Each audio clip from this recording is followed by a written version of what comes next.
Hello and welcome to this session on turbulence modeling. So, as far as turbulence is concerned, it's a highly unsteady and irregular, non-periodic in space and time kind of a phenomena, and it results in enhanced transport of all flow quantities which are fluctuating in time and space. There is no uniformity in turbulence. So what we ultimately encounter is a large variety of sizes of eddies. So you see very large eddies, you see very small eddies, the larger eddies breaking down into smaller eddies, and the smaller eddies are breaking down further into smaller eddies. And we are going to speak about what is the concept of energy cascading in this regard. But basically, turbulence results in a loss of pressure energy. It basically results in a loss of the flow energy which is driving the flow. It is lost, and therefore the question comes that there are situations when we would like turbulence because it would enhance our heat transfer coefficient, it would enhance the mixing of the different species, but it comes at a cost of the loss of pressure. So we have higher pressure drop, and that's why we have a trade-off here, that we have to ask ourselves whether turbulence is desired or not, whether it's a boon or a bane. Because if turbulence is desired, then we have to pay the cost of the reduced flow pressure. So let's say flow is entering into a piping structure, and we want enhanced turbulence to cause efficient heat transfer. The cost we have to pay is that we have to the duty on the pump, or let's say a compressor which is attached at the beginning of the piping structure, is increased because it has to provide higher pressure to cause the same amount of mass to flow within the domain.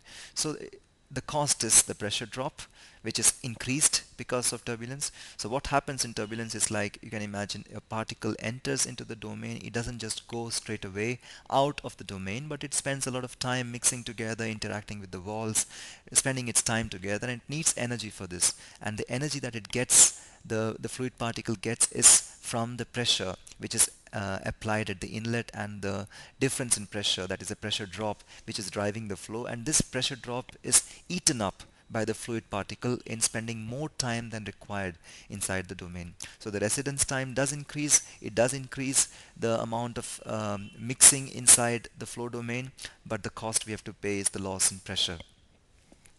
So just to classify how we approach the turbulent flow in terms of Reynolds number, let's have a look at different kinds of Reynolds numbers. So Reynolds number is defined as the inertial force upon viscous forces, and we are very well familiar with the definition in terms of mathematics.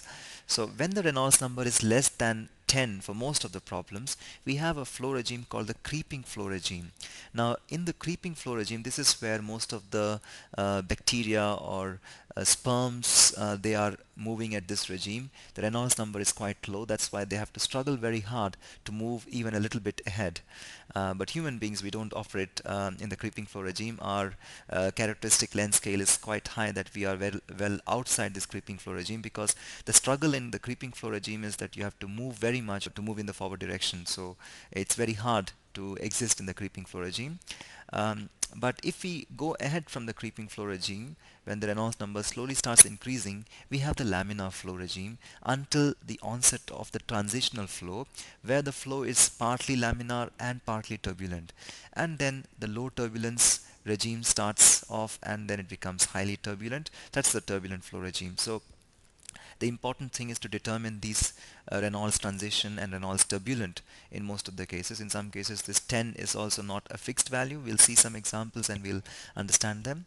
So let's have a look at the pictorial representation of a jet which is coming out, and as it comes out of the orifice, you can see some vortex roll up takes place, and these vortices also interact with each other, and as they proceed further into the stagnant fluid, this becomes a fully turbulent flow.